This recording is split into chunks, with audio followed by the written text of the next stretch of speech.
তবে আফগানিস্তান, ইংল্যান্ড ও West Indies নয়, বাংলাদেশের ক্রিকেটে বাংলা ওয়াশ শব্দটার উদ্ভব হয়েছিল নিউজিল্যান্ডকে হারানোর মাধ্যমে।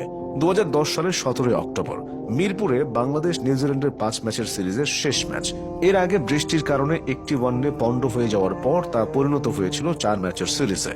টানা 3 ম্যাচ জেতার পর শেষ ম্যাচে জয় পরাজয়ের দোলাচলে বাংলাদেশ। হোয়াইট ওয়াশ এড়াতে শেষ ম্যাচের একেবারে অন্তিম পর্যায়ে নিউজিল্যান্ডের দরকার হয় 4 বলে 4 রান।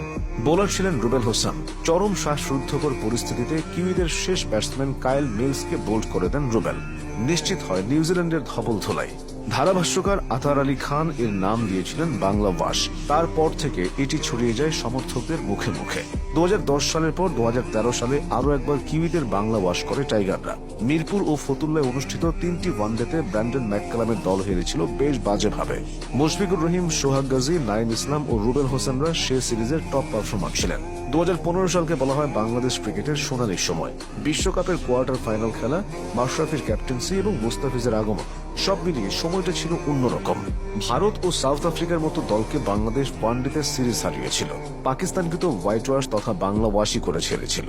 তামিম ইকবালের জোড়া সেঞ্চুরি, সৌম্য সরকার ও মুশফিকদের স্মরণীয় ব্যাটিংয়ে সিরিজটা বাংলাদেশ সহজে জিতেছিল। পরিসংখ্যান বলছে 3 সংস্করণে বাংলাদেশের বিপক্ষে সবচেয়ে বেশি 8 বার হোয়াইট ওয়াশ হয়েছে জিম্বাবুয়ে। 2006 সালে ওয়ানডেতে কেনিয়াকে 4-0 ব্যবধানে হারিয়ে বাংলাদেশের হোয়াইট ওয়াশ মিশন শুরু হয়েছিল।